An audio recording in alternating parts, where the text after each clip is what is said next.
Hello and welcome प्यारे बच्चों, कैसे हो सारे। मैं असीम भारद्वाज स्वागत करता हूं आप सभी का संसारम पे। सो बच्चे, एक यूनिट के एमसीक्यू हमने प्रैक्टिस किए थे हमारे बायोलॉजी या जीव विज्ञान के अंतर्गत। पहले यूनिट थी डाइवर्सिटी, यानी जिसके अंदर क्लासिफिकेशन से रिलेटेड जो एमसीक्यू आते हैं हमारे एग्जाम में, उनको हमने पढ़ा था। आज का जो सेशन है बच्चे, इसके अंदर हम क्या पढ़ेंगे सर? आज हम जो दूसरी यूनिट हमारी आज आप सभी के सामने दिख रही है, जिसके एमसीक्यू हम प्रैक्टिस कर रहे हैं, यूनिट का नाम बच्चे आपका क्या रहेगा? इसको हम बोलते हैं सेकंड वाले यूनिट को structural structural organization in animals and plants, यानी हिंदी में क्या कहेंगे बच्चे हम इसको? संरचनात्मक संगठन। ठीक है बच्चे, ये यूनिट हमारी संरचनात्मक संगठन किसके अंदर? जंतुओं के अंदर और पादपों के अंदर। प्लांट और एनिमल्स की जो बॉडी बनी हुई है, बॉडी का जो ऑर्गेनाइजेशन है, डिफरेंट डिफरेंट टाइप के सेल हैं, ऑर्गेन्स हैं, टिश्यू हैं, तो बच्चे उनका क्या कंट्रीब्यूशन होता है, उससे रिलेटेड आज हम टॉप 25 क्वेश्चन इस यूनिट के लेकर के आए हैं आप सभी के लिए। हैं किस एग्जाम, किस लेवल के एग्जाम के लिए? तो बच्चे, सारे वो बच्चे जो कि पीजीटी पीजीटी या जिसको आप लोग वर्ग एक बोलते हो, या आप एस्पिरेंट इसको व्याख्याता के नाम से जिस एग्जाम को बोलते हो ना, तो उन सारे एस्पिरेंट के लिए ये आज का सेशन है हमारा। साथ में जो बच्चे टीजीटी एग्जाम देते हैं, तो टीजीटी का जो मेंस एग्जाम होता है जिस राज्य के अंदर, तो उन टीजीटी वाले बच्चों के लिए भी मेंस एग्जाम जिसमें होता है, वहां पर भी यूनिट आपके काम आती है। जिसमें केवल एक एग्जाम होता, प्री होता, पुराने समय से चलता रहा, उसमें नहीं आते ज्यादातर, बट जहां पर अच्छे लेवल के क्वेश्चन है तो देखने को मिलेगी आपको यूनिट। चलिए शुरुआत किया जाए बच्चे, आप सभी को आ जाओ भाई। पहला क्वेश्चन आप सभी को देखने को मिलेगा, तो लिखा हुआ है वेलामेन टिश्यू इज फाउंड इन। एक टिश्यू का नाम लिख रखा है, या टिश्यू किससे मिलकर बनता? सेल से। तो बच्चे, ये जो वेलामेन उत्तक या कोशिकाएं जो पाई जाती हैं कहाँ पाई जाती हैं? क्या एडवेंटिशियस रूट में पाई जाती हैं? एडवेंटिशियस रूट या अपस्थानिक जड़ आपने पढ़ी है। रूट की दो टाइप होती है, एक टैप रूट पढ़ा था आपने, एक एडवेंटिशियस पढ़ रखा है। या फिर बच्चे आपका क्लेडोड में, या फिर आपका एरियल रूट ऑफ ऑर्किड्स के अंदर पाई जाती हैं, या स्टिल्ट रूट के अंदर पाई जाती हैं। तो देखो बच्चे, सही आंसर तो क्या होगा आपका? सही आंसर तो ये होने वाला है। देखो, 3-4 बार अलग अलग एग्जाम्स के अंदर क्वेश्चन आ चुका है, पीजीटी एग्जाम में भी एक बार आ चुका है। Aerial root of orchid, orchid जो होता है ना बच्चे, ये दूसरे प्लांट पे ही ग्रोथ करता है, तो इसके अंदर से कुछ रूट जैसी स्ट्रक्चर, जड़ जैसी संरचनाएं निकली होती हैं जो हवा में लटकी होती हैं, और उनका काम होता है आपके एयर से नमी एब्जॉर्ब करना। नमी एब्जॉर्ब करने से जुड़ी हुई हैं। ये नमी एब्जॉर्ब करने में कौन सहायता करता है? वेलामेन टिश्यू करता है। तो वेलामेन एक विशेष प्रकार का स्पंज जैसा आपका डेड टिश्यू होता है, जो कि मुख्य रूप से जो एपीफाइटिक प्लांट होते हैं ना, जैसे आर्किड हो गया बच्चे। एपीफाइटिक मतलब जिनके अंदर कुछ रूट जैसी स्ट्रक्चर हवा में लटकी होती है, वहां हवा से नमी एब्जॉर्ब करती है। ठीक है बच्चे, तो ये आंसर हो जाएगा। बाकी आपको कंसेप्ट अगर रिवाइज करना, तो मैंने आपके लिए और 5-6 लाइन जोड़ रखी हैं, जिस बच्चे को लगे तो एक बार पढ़ सकता है। हिंदी में नहीं, एक प्रॉपर ये इंग्लिश टर्म्स का भी यूज है बीच बीच में, आपको जहां नीड पड़ेगी ध्यान रखना इस बात। ये सिंपल लैंग्वेज बना रखी मैंने, जैसे वेलामेन लिखा है, तो वेलामेन इंग्लिश में वेलामेन होता है, एपिडर्मिस शब्द यूज होता है, हिंदी इंग्लिश दोनों में होता है। इसलिए बहाना बना करके छोड़ना नहीं है, पढ़ाई करनी है बच्चे। दूसरे क्वेश्चन पे आ जाओ। The velamen of orchid root is derived from the. अब की बार पूछ लिया कि भाई ऑर्किड जो है ना, उसकी जड़ में जो वेलामेन टिश्यू होते हैं वो कहाँ से उत्पन्न होते हैं? क्या वो फेलोजन से उत्पन्न होते हैं, या प्लेरोम से होते हैं, डर्मेटोजन से होते हैं, या बच्चे पेरिबिलम से होते हैं? अब ये क्वेश्चन देखो, पीजीटी के अंदर 2-3 बार आ चुका है। अभी 21 में भी आया था, 2 बार आया अलग अलग एग्जाम्स के अंदर एक ही क्वेश्चन। तो आइए समझते हैं कंसेप्ट को। देखो भाई, प्लांट की जो बॉडी है, उसकी साइंस के अनुसार ऑर्किड जो है ना, उसकी रूट के अंदर क्या होता है? एक वेलामेंट टिश्यू पाया जाता है, और ये कहां से उत्पन्न होता है? डर्मेटोजन से उत्पन्न होता है। डर्मेटोजन क्या है? तो भाई, डर्मेटोजन जानने के लिए आप सभी को एक बात समझनी पड़ेगी। एक सिद्धांत आया था, एक प्रिंसिपल आता है, इसके ऊपर कई बार क्वेश्चन आते हैं। एक बच्चे आपका हिस्टोजन सिद्धांत आया था, उसने क्या कहा था कि भाई डर्मेटोजन जो है ना, वो उसकी सबसे बाहर वाली लेयर होती है, जो कि एपिडर्मिस का निर्माण करती है। डर्मेटाजोन डर्म आपके जो डर्मेटोजन है, ऐसी सबसे बाहरी लेयर होती है उस रूट वाले टिश्यू की, जो कि फिर एपिडर्मिस का निर्माण करती है। सामान्यतः जो जड़ों के अंदर ये केवल एक लेयर वाली एपिडर्मिस बनाती है, लेकिन ऑर्किड जो है ना, उसके अंदर जो एपिफाइटिक रूट है, जो नमी एब्जॉर्ब करने वाले रूट है, उसमें डर्मेटोजन जो होती है ये विभाजित होकर के कई लेयर्स वाली वेलामेंट टिश्यू का निर्माण करती हैं। यही हमसे पूछा था। तो मेरे भाई कहाँ से डेवलप होती हैं सर? Dermatogen of roots. जिस बच्चे को लगे सर हमने तो कंसेप्ट पढ़ा ही नहीं है, सीखने के लिए ही एमसीक्यू होते हैं। कुछ कंसेप्ट आप हमेशा थ्योरी से सीखते हो और बहुत सारी चीजें एमसीक्यू भी सीखी जाती हैं। इसीलिए एक थॉट प्रोसेस को अपने मस्तिष्क में इतना ओवरलोड मत करो कि थ्योरी से ही सब कुछ सीखा जाता नहीं मेरे भाई। एमसीक्यू से भी बहुत कुछ सीखा जाएगा, क्योंकि पढ़ाई का कोई अंत नहीं है, ना ही किसी कंसेप्ट का अंत है। तुम अंत सोच लेते हो कि बस मास्टर ने इतना करवाया था, हमने तो कर लिया, बस हो गया, अब तो सब कुछ कर देंगे हम। कुछ नहीं होने वाला भाई। जब तक एग्जाम ना हो जाए तब तक स्टडी चलती रहनी चाहिए तुम्हारी। आ जाओ अब आगे। तीसरा है ट्रांसलोकेशन, मतलब एक जगह से दूसरी जगह पे जाना। किसका? फूड मटेरियल का। फ्लावरिंग प्लांट के अंदर वो किस फॉर्म में होता है, आपसे ये पूछा है। जो फूड मटेरियल हैं, पुष्पीय पौधे जो होते हैं ना, फ्लावरिंग प्लांट, उनमें किस फॉर्म में होता है? ग्लूकोज की फॉर्म में होता है कि सुक्रोज, स्टार्च या माल्टोज? तो आसान सा आंसर है सुक्रोज की फॉर्म में होता है। ध्यान रखिएगा। अब कैसे कैसे होता है, आपकी जानकारी के लिए बहुत सारी चीज लिखी हुई है। Scattered vascular bundle. देखो वस्कुलर बंडल जो होते हैं बच्चे, अलग अलग प्रकार के जो प्लांट की कैटेगरी है ना, उसके अंदर, उनके स्टेम के अंदर जो ये वस्कुलर टिश्यू पाए जाते हैं ना, तो इनके अरेंजमेंट के कई अलग अलग तरीके होते हैं। एक्सार्च है ना, इस प्रकार के आपने सुना होगा। ऐसे कई अलग अलग प्रकार के अरेंजमेंट में होते हैं। वस्कुलर टिश्यू मतलब ये जाइलम फ्लोएम वगैरह जो होते हैं, जो आपका पानी वगैरह को एक जगह से दूसरी जगह पहुंचाते हैं। तो बच्चे स्केटर्ड वस्कुलर बंडल जो है ना, आप सभी को जो दिख रहा है, ये आपसे पूछा है कि किसकी पहचान है। इनमें से कौन सा प्लांट है जिसके स्टेम के अंदर स्केटर्ड मतलब बिखरे हुए वस्कुलर बंडल होते हैं, एक ही जगह पे रिंग की फॉर्म में कंसंट्रेट नहीं होते। तो भाई किसकी पहचान होती है? बचपन से पढ़ते आए हो, मोनोकोट जो प्लांट होते हैं ना, एक बीजपत्री, उनकी होती है सर। मोनोकोट प्लांट के जो रूट, जो तने होते हैं, स्टेम होते हैं, उसमें सबसे प्रमुख जो विशेषता होती है, उनके जो संवहन, ये वस्कुलर टिश्यू, ये बंडल होते हैं ना, ये बिखरे होते हैं बच्चे। जबकि डाइकोट में क्या होता है, ये सारे के सारे एक रिंग की फॉर्म में अरेंज होते हैं। दैट्स इट, यही बात आपसे बताई। अगला क्वेश्चन है sir, which among the following is not a characteristic of monocot stem. इनमें से मोनोकोट स्टेम की विशेषता क्या नहीं है? तो देखो भाई, vascular bundles are scattered in ground tissue. आप कहोगे सर मोनोकोट में स्केटर्ड तो होते हैं sir. Bundle sheath present around vascular bundle. Vascular bundle collateral and closed. Phloem parenchyma present in vascular bundle. अब ये क्वेश्चन देखो पीजीटी में आया था, ध्यान रखना। आंसर भी तुमने पढ़ लिया सबसे लास्ट में। इसमें क्या लिखा है? Phloem parenchyma present in vascular bundle. ये बात गलत है।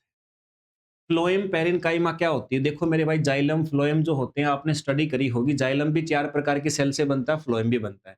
जैसे सीव ट्यूब हो गई, कंपेनियन सेल हो गई, फ्लोएम फाइबर हो गया और फ्लोएम पेरेन्काइमा। 4 सेल होती है ना। तो फ्लोएम पेरेन्काइमा जो है ना, वो वस्कुलर बंडल में, किसके वस्कुलर बंडल में? मोनोकोट प्लांट में नहीं होती है। यही इनकी आपकी विशेषता नहीं है। इसी के बारे में मैंने आपको घर पे पढ़ने के लिए, आप चाहो तो मैंने बहुत सारी चीज लिख रखी है बच्चे। कंसेप्ट पढ़ा होगा, सारी बातें एग्जैक्टली समझ में आ जाए।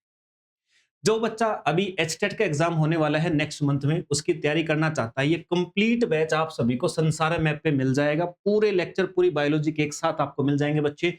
पढ़ के एग्जाम निकाल सकते हो। अभी बहुत समय है। रोज के अगर तुम लोग 3 से 4 या 5 लेक्चर देख लोगे ना मेरे भाई, पूरा सिलेबस तुम्हारा कवर हो जाएगा। जो बच्चे छत्तीसगढ़ व्याख्याता की तैयारी करते हैं, संजीवनी बैच है बच्चे आप सभी के सामने। बाइलिंगुअल बैच रहता है, लाइव प्लस रिकॉर्डेड रहता है बैच। ये बैच भी आपको संसार मैप पे मिल जाएगा। और जो बच्चे एमपी टेट वर्ग एक बायोलॉजी की तैयारी करते हैं, उनके लिए पराक्रम बैच बच्चे लाइव प्लस रिकॉर्डेड है।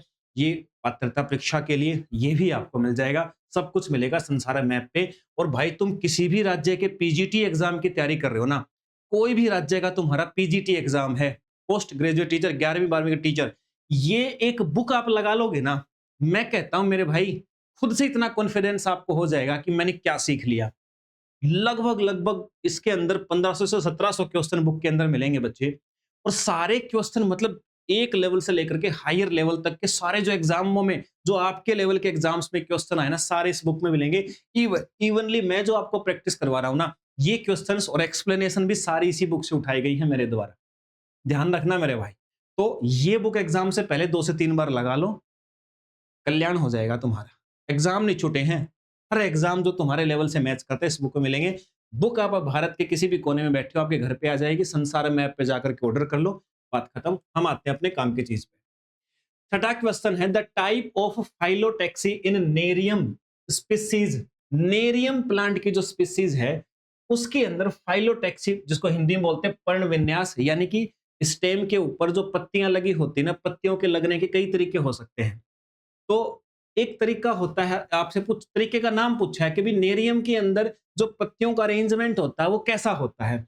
आपका आपका ये डिस्टिकस होता है, या सर आपका पेंटास्टिकस होता है, या आपका बच्चे ऑक्टोस्टिकस होता है, या वोल्ड होता है। तो मेरे भाई देखो सही आंसर तो वोल्ड होगा। वोल्ड का मतलब होता है एक ही जगह पे दो तीन पत्तियां आपके एक साथ लगी होती हैं, एक ही उसके ऊपर तने के ऊपर, मतलब एक ही पॉइंट के ऊपर, एक ही बड के ऊपर दो तीन पत्तियां एक साथ लगी होती हैं, उसको वोल्ड बोलते हैं। जैसे पपीते में भी कई बार आपने देखा होगा, उसी टाइप का दिखेगा आपको।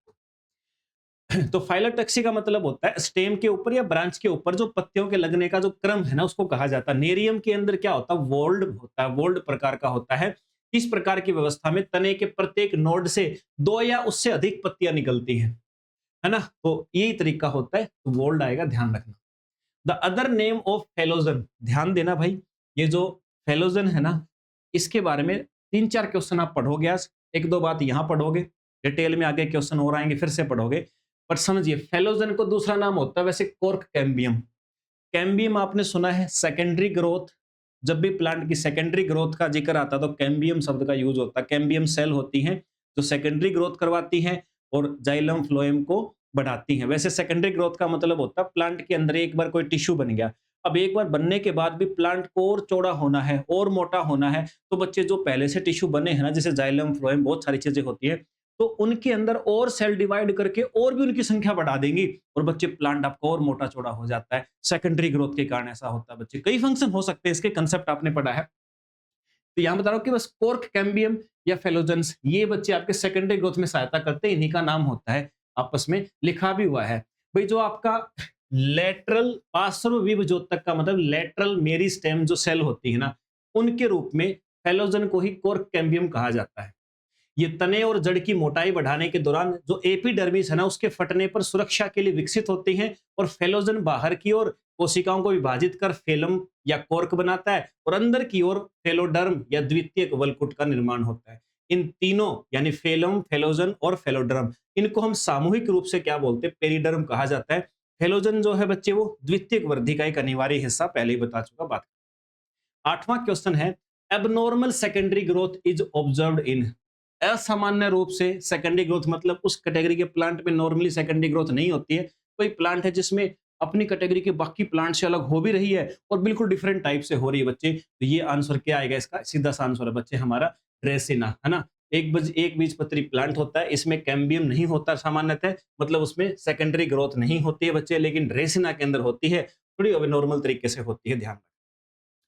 सैपवुड क्या है बच्चे, सैपवुड हम किसको कहते हैं, सैपवुड का मतलब होता है तो भाई एक जो कोई पुराना वृक्ष है ना, उसके जो स्टेम है, उस स्टेम के अंदर सेकेंडरी जाइलम दो भागों में विभाजित हो जाता है। मध्य भाग जिसको हम हार्टवुड या बाहरी भाग जिसको हम लोग सैपवुड कहते हैं, ध्यान रखो। सैपवुड क्या है, आपका सेकेंडरी जाइलम की बाहरी और जीवित परत होती है, बात खत्म, यही आंसर आ जाएगा सर आपका लिखा हो। Sapwood is also known as, ये रस कास्ट को हम इस नाम से भी जानते हैं, किस नाम से जानते हैं, अभी तो बताया था सर आपको, लास्ट में लिखा हुआ आपके सामने क्या होता है, सेकेंडरी जाइलम का आउट नहीं, ये तो पिछले वाला था हमारा, किस नाम से जानते हैं बच्चे, इसको जानते हैं एल्बर्नम। सैपवुड को वैज्ञानिक रूप से एल्बर्नम के नाम से जाना जाता है। ये तने का वो भाग है, बता दिया मैंने सारा, वही बातें दोबारा लिखी हुई। Centripetal xylem is present in, centripetal का मतलब होता है कि जो आपकी ये जाइलम वगैरह अरेंजमेंट होती है, जाइलम की ग्रोथ होती है, सेकेंडरी ग्रोथ जब प्लांट में होती है, तो बाहर से सेंटर की तरफ अगर ग्रोथ हो, यानी नए जाइलम जो हैं, जब सेकेंडरी ग्रोथ होती है, जब दोबारा से बनते हैं, तो नए जाइलम बाहर की तरफ बने और पुराने और आपके मतलब सबसे पहले जाइलम आपका बाहर की तरफ बने, उसके बाद अंदर की तरफ बनते हैं, इसको बोलते हैं सेंट्रीपिटल जाइलम का बोलते हैं इसको। किसमें होता है ये होता है डाइकोट रूट के अंदर, जड़ों के अंदर जाइलम के विकास का क्रम एक्सार्क होता है, जिसको हम अभिकेंद्रीय विकास भी कहा जाता है। इसका अर्थ है सबसे पहले बनने वाला जाइलम परिधि यानी बाहर की तरफ बनेगा, फिर अंदर की तरफ बनते जाएंगे। ये सेकेंडरी ग्रोथ का एक तरीका बता रखा आपको। दूसरा तरीका सेंट्रीफ्यूगल भी होता है। इसने का ट्यूमर के जैसा टिश्यू, पतली दीवार वाली सेल होती है जिसमें वो किसी भी घाव पे उत्पन्न होता है, क्या कहा जाता है, सीधी सी बात है, बोला भाई प्लांट अगर टूट जाए टूटे हुए प्लांट में जो टूटा हुआ हिस्सा हम बोलते हैं वही घाव हो गया यहाँ पे। तो वहाँ पर क्या होते हैं, कुछ सेल ग्रोथ होती हैं, अनियमित रूप से कुछ सेल मास ग्रोथ होता है, कुछ प्रकार के सेल जो है ना कोशिकाएँ बच्चे, वो आपकी ग्रोथ करती हैं। तो ये सेल जो ग्रोथ करती है इसको क्या नाम देते हैं? इसको कहते हैं कैलस कहा जाता है, याद रखिएगा इस बात को। ये कैलस के बारे में लिखा हुआ पूरा का पूरा समझाने का बात मैंने बता दिया भाई। ये तुम्हारे लिए क्यों है? ताकि जो बच्चा एग्ज़ाम के आस-पास सोचता है कि अच्छा स्कोर कर सकूँ, बाय चांस कोई कांसेप्ट उसने पहले नहीं पढ़ा हो, तो यहाँ पर लिखा होता है, आपको एक प्रकार से बुक की तरह से काम करती है एक्सप्लेनेशन। हम एमसी की बुक ही ऐसी बनाते हैं जिसके अंदर क्वेश्चन के पीछे का पूरा कांसेप्ट बच्चे को क्लियर हो जाता है। आ जाओ भाई, जीनोबायोटिक्स रेफर टू, जीनोबायोटिक्स किससे संबंधित है मेरे भाई? क्या एंडोजिनस पॉइजन या एंटीबॉडी है या वैक्सीन से या एक्सोजिनस पॉइजन से? देखो भाई, ये आपका जो जीनोबायोटिक्स है ना, ये ब्रांच है आपकी, एक शाखा है जिसमें स्टडी करते हैं हम लोग किस चीज की? Exogenous poison. अब मतलब क्या है? देखो, जीनोबायोटिक्स उन केमिकल मटेरियल को कहा जाता है जिनकी हम स्टडी करते हैं, जो किसी जीव के शरीर के भीतर प्राकृतिक रूप से नहीं बनते बल्कि बाहरी वातावरण शरीर में प्रवेश करते हैं। इसको हम एक्सोजिनस पॉइजन के नाम से जानते हैं। 14 नंबर क्वेश्चन है, इन द सिस्मोनास्टिक मूवमेंट, सिस्मो मतलब भूकंप की तरह से कंपन वाला movement of mimosa pudica leave, पत्तियों के बारे में इन्वॉल्व क्या होता है इसमें? भाई, इसने कहा जो कंपन प्रकार का, जो भूकंप में जैसे कंपन होता है ना, उस प्रकार का मूवमेंट पत्तियों में अगर होता है ना, तो उस मूवमेंट के पीछे का कारण क्या है? अच्छा, ये मूवमेंट पता है कैसा? कंपन टाइप का, मतलब छुई मुई टाइप का। छुई मुई प्लांट देखा आपने? हाथ लगाते ही मुरझा जाता है। वही पूछा आपसे, किस कारण से होता है? वो होता है आपका बच्चे टर्जर प्रेशर के कारण। देखो, ये छुई मुई की पत्ती है, टर्जर प्रेशर खतरनाक है, तनी रहेगी पत्ती, बिल्कुल तनी रहेगी भाई, पत्ती बिल्कुल मुड़ेगी नहीं। टर्जर प्रेशर मतलब सेल के अंदर जो मटेरियल भरे हैं ना, बाहर की तरफ बोल दबाव लगाते हैं कि भाई तुम तन के रहो, कोई दिक्कत नहीं है। सेल आपकी बिल्कुल ऐसी प्रबल रहती है। हाथ लगाते ही साथ कुछ केमिकल सिग्नल चलते हैं, केमिकल सिग्नल के कारण क्या होता है, वो मटेरियल्स बाहर निकल जाते हैं और सेल के अंदर का टर्जर प्रेशर कम हो जाता है। सेल डाउन डाउन होती मतलब हमें लगता है कि मुरझा गया, लेकिन वो सारा केमिकल सिग्नलिंग का खेल है मेरे भाई। तो आंसर आ जाएगा बी वाला, लिखा हुआ सारा पढ़ लीजिएगा। एंजियोस्पर्म जो प्लांट होते हैं, तो इनके अंदर मेगास्पोरेंजियम को क्या कहा जाता है? मेगास्पोरेंजियम को किसको कहा जाता है? ओव्यूल, बीजांड होता है ना, जो ओवेरी के अंदर ओव्यूल होता है, ओव्यूल को ही मेगास्पोरेंजियम कहा जाता है आवर्तबीजी पौधों के अंदर, लिखा हुआ मेरे भाई। और ये प्लांट के प्रजनन में सहायता करता है, ऑब्वियस सी बात है। हिंदी में इसको गुरु बीजाणुधारिणी भी कहा जाता है। अगला क्वेश्चन है, longest cell of a plant kingdom is found in, पादप जगत की सबसे लंबी कोशिका किस में पाई जाती है मेरे भाई? कारा, कारा में पाई जाती है, याद रखना, इस प्लांट में पाई जाती है। पढ़ लेना, इसके बारे में कुछ जानना हो तो बहुत सारा लिखा हुआ है। पेरीडर्म इंक्लूड्स, पेरीडर्म में क्या शामिल है? पेरीडर्म अभी तो पढ़ा था, 3 चीजें पढ़ी तुमने। पेरीडर्म में कौन कौन सी 3 चीजें बताई थी मैंने? कॉर्क, कॉर्क कैम्बियम और सेकेंडरी कोर्टेक्स। शायद चौथा या 5वां क्वेश्चन होगा मेरे हिसाब से, ये पूरा कंसेप्ट बताया था। ठीक है sir. Which of the following statement is correct of for tracheid? Tracheid क्या है? मैंने कहा था जाइलम 4 प्रकार के सेल से मिलकर बनता है, ट्रैकिड से, वेसल से, जाइलम पैरेनकाइमा, जाइलम फाइबर। तो ट्रैकिड के बारे में क्वेश्चन पूछा कि ये मल्टी सेलुलर होती हैं, बड़ा लूमेन होता है, यूनिसेलुलर होती हैं, चौड़ा लूमेन होता है, यूनिसेलुलर होती हैं, पतला लूमेन होता है। तो बताओ भाई, चारों में से क्या खास बात है? भाई रट चुके होगे छोटी क्लास में ही। ये एक कोशिकीय सेल होती हैं और इनके अंदर ल्यूमेन जो होता है संकीर्ण होता है सर, पतला होता है, ध्यान रखेगा इस बात को। ठीक है भाई, पतला होने से क्या होता है? सिरों से नुकीली होती हैं, नुकीली होती हैं तो जाइलम को सहायता करती हैं वाटर वगैरह के ट्रांसपोर्ट करने में। Grass stem elongates by the activity of, घास का तना किस एक्टिविटी के कारण लंबाई में बढ़ोतरी करता है? प्राइमरी मेरिस्टेम या सेकेंडरी या इंटरकैलरी या लेटरल? बताओ किसके कारण? घास का तना, प्राइमरी, सेकेंडरी, इंटरकैलरी या लेटरल? तो भाई देखो, तने की कोई भी स्टेम है ना, स्टेम के सबसे ऊपर वाला हिस्सा बढ़ता है वो प्राइमरी मेरिस्टेम के कारण बढ़ता है। उसके बाद जो स्टेम, बाकी का स्टेम बच गया ना, वो आपका इंटरकैलरी मेरिस्टेम से बढ़ता है। मतलब घास या जो बाकी के और भी मोनोकोट प्लांट है ना, उनके तने की लंबाई मुख्य रूप से इंटरकैलरी सेल जो होती है ना, मेरिस्टेमेटिक सेल होती है बच्चे, इनसे, इनके कारण क्या होता है? बढ़ता है। ये प्लांट टिश्यू आपने पढ़े होंगे, आई होप, तो आपको समझ में आ जाएगा। Cystoliths are chemically made up of. Cystolith रासायनिक रूप से किसके बने होते हैं? तो सिस्ट मतलब गांठ जो बोलते हैं हम लोग, तो ये इस प्रकार की संरचना, गांठ जैसी संरचना किससे बनी होती है? देखो सिस्टोलिथ क्या होता है बच्चे, प्लांट की कुछ ऐसी प्रजातियां होती है, जैसे बरगद हो गया, रबड़ हो गया, इनके प्लांट की जो पत्तियां है ना, उनकी पत्तियों की जो एपिडर्मल सेल होती है उसमें पाई जाने वाले विशिष्ट प्रकार के खनिज के जमने से गांठ टाइप का एक उभार टाइप का बन जाता है बच्चे, और ये रासायनिक रूप से कैल्शियम कार्बोनेट होता है। यही आपको जवाब देना। विच of the following is a saprophytic angiosperm? Saprophytic मतलब मृतोपजीवी, मृत पदार्थों पे जो जिंदा रहता हो, गले सड़े पदार्थों पे जो जिंदा रहता हो, ऐसा कौन सा एंजियोस्पर्म प्लांट होता है बच्चे? तो मोनोट्रोफा कहा जाता है। मोनोट्रोफा की और जानकारी लेनी हो तो तुम्हारे सामने। पेरीडर्म इंक्लूड्स, पेरीडर्म में क्या शामिल है बच्चे? फिर आ चुका ये क्वेश्चन, तो पीछे आ चुका 2 बार, हटा दो इसको, पढ़ चुके हम। The middle lamella, middle lamella जानते हो ना, प्लांट की जो सेल वॉल होती है, उन सेल वॉल के दो सेल वॉल का कांटेक्ट बनाने के लिए एक हिस्सा होता है middle lamella. In a plant tissue is made up of, किससे बनती है? पेक्टिन से बनती है। बात खत्म, इसमें क्या बात है, पेक्टिन से बनती है, बच्चा बच्चा जानता है। Which of the following cell organelle take part in formation of cell plate during cell division? कोशिका विभाजन के समय कोशिका की जो प्लेट है ना, उसको बनाने में इनमें से किसका कंट्रीब्यूशन होता है, किसका योगदान होता है? गोल्जी बॉडी का मिलेगा भाई, मेरे हिसाब से तो वही है गोल्जी बॉडी। प्लांट सेल के विभाजन के दौरान कोशिका के केंद्र में सेल प्लेट का निर्माण होता है। इस प्रक्रिया में गोल्जी कॉम्प्लेक्स जो हिस्सा होता है, जिसको आप डिक्टियोसोम भी कहते हैं प्लांट में, वो भूमिका निभाते हैं। गोल्जी बॉडी से निकलने वाली छोटी छोटी जो वेसाइकल होती हैं, जो पुट्टिकाएं होती हैं, जिनमें पैक्टिन और अन्य भित्ति पदार्थ होते हैं, कोशिका के मध्य भाग में जमा होने लगते हैं, और यही पुट्टिकाएं आपस में जुड़कर सेल प्लेट बनाती हैं, जो कि बाद में आपका मिडल लेमेला में बदल जाती है। और मिडल लेमेला अभी तुमने पढ़ा। Which of the following theory states that the root and shoot apexes of plant consist of dermatogen, peribulum, plerome? इसने कहा भाई रूट और सूट जो है ना, इनमें से कौन से थ्योरी ने ये कहा था कि उसके अंदर आपको उनकी जो आपकी लेयर होती है, उसके अंदर ये 3 चीजें पाई जाती हैं। याद कर लो, अगर कंसंट्रेशन से क्वेश्चन पढ़ा है तो एक ही क्वेश्चन के अंदर ये चीज आई थी। एक थ्योरी बताई थी, हिस्टोजन थ्योरी। मैंने आपको हिस्टोजन थ्योरी पूरी हमने एक्सप्लेन करके लिखी थी, यहाँ भी लिखी हुई है, सी ऑप्शन में यहाँ पर दिया हुआ है, वो पीछे ही लिखा हुआ आपका, यहाँ नहीं है, शायद नहीं आ रहा तो नहीं है, तो पीछे एक्सप्लेन कर चुके हम। हिस्टोजन थ्योरी है भाई, इसी थ्योरी ने बताया था कि जो आपका प्लांट की रूट और शूट है ना, उसका जो एपेक्सिस होता है वो आपका किससे बनता है? डर्मेटोजन, पेरिब्लेम और आपका प्लीरोम से बनता है। इस थ्योरी ने कहा था, हिस्टोजन थ्योरी ने। चलो भाई, ये थे हमारे क्वेश्चंस इस यूनिट से। आई होप कि आपको समझ में आए होंगे, बड़े अच्छी प्रकार से आप लोगों ने कर लिया होगा। इसको कर लेंगे भाई, ऐसे ही बाकी यूनिट्स को भी हम डिस्कस करेंगे। आज यूनिट नंबर 2 हमने डिस्कस करी है, और कह रहा हूं जितने बच्चे भी 11वीं 12वीं कक्षा को पढ़ाने के शिक्षक बनना चाहते, कोई भी दुनिया का एग्जाम दे लियो भाई, क्वेश्चंस ऐसे छांट के लाऊंगा। अगर तुमने उनको सीख लिया, उन क्वेश्चनों पे भी अच्छे से काम कर लिया ना, तो भी कंसेप्ट तुम्हारे नहीं बचने हैं भाई। इतने सारे क्वेश्चन वैरायटी के मैंने लाए हैं आप सभी के लिए, आज डिफरेंट डिफरेंट एग्जाम से उठा के, इन पे भी काम कर लोगे तो बहुत बेनिफिट होगा। तो ये सारे एक ही बुक में भी संकलित मिल सकते हैं आपको यूनिट वाइज।